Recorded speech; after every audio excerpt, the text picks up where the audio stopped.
this painting is quite unusual. These two brothers, James and John Baird, usually did very big watercolors, and they painted on the Hudson River.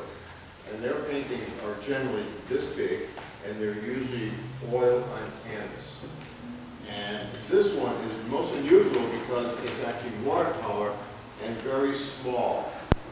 And it's the ship Cleopatra. The painting is signed down here on the left, and by J&J Baird, Painters, New York. And if you come up and look at it closely, you can see little people and you know, the ship with the steam, and it really shows a great story of the Hudson River. But there's a story. You want to tell the story? Sure, just a little bit more background. James Baird, a lot of people know him. He's pretty well known and famous nowadays for his gigantic oil on canvas paintings of steamships. And he worked in New York City, but he only worked with his brother for a short period of time, John, who died in 1856. And so they worked together from 1827 to 1849. And then John was out of the business, died young, and James went on and worked until 1897. And his paintings now bring hundreds of thousands of dollars. They're really desirable, great works of folk art, and they have their own kind of feeling and sensibility. So the Cleopatra was built in 1836, so we know the painting was done between 36 and 49. So it's really a nice short window.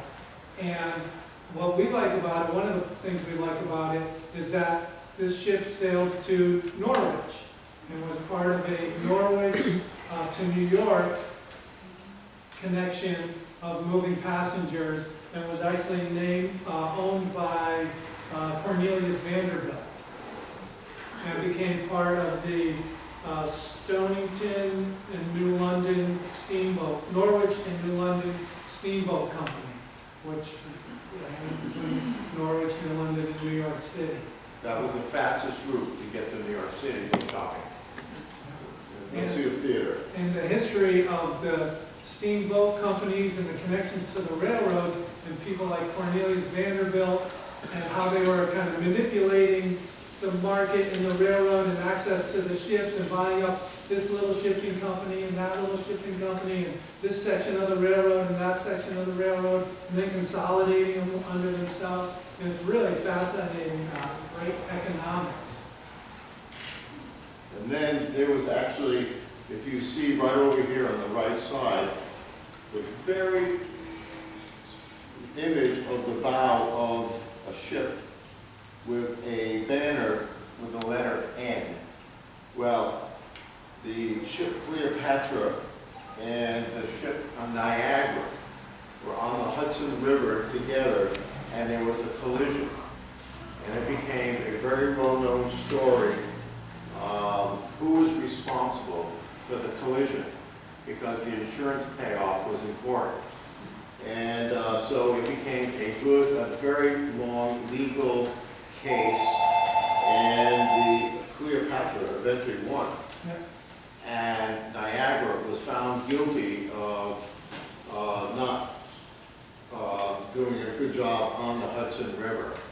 And so there must have been such a very interesting story that they actually wanted to paint and tell the story. So way over here in the corner, over on the right side, you can actually see the bow of the Niagara. And if you look at the perspective, so the Cleopatra is going nice peacefully along its way. Well, the Niagara, you can see, is kind of plowing through the water at an angle. And it's just a kind of really interesting, subtle detail that they added a little bit of perspective to show. And this, it doesn't look like they're going to hit, but I guess they did. And that was in 1847. So with John and James Baird collaborating up to 1849, we can really pin this down to 47, 48, or 49 of when this painting was painted. And there's a really nice image of what they call the walking beam, and that was the piston that was coal driven, and the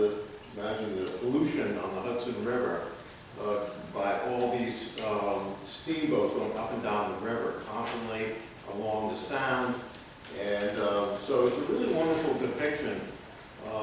There are not a lot of Bard paintings known, but I think this is the only one I've ever seen this size. It's really sort of compelling in its own way. It's possible that they just did it for their own amusement. Maybe they did it for the owner of the Cleopatra, I don't know, but it is a really cool little image because it is by them, it is signed by them, and it tells a great story. So come up and look at it, and look how well they delineated the people, the sailors on the ship.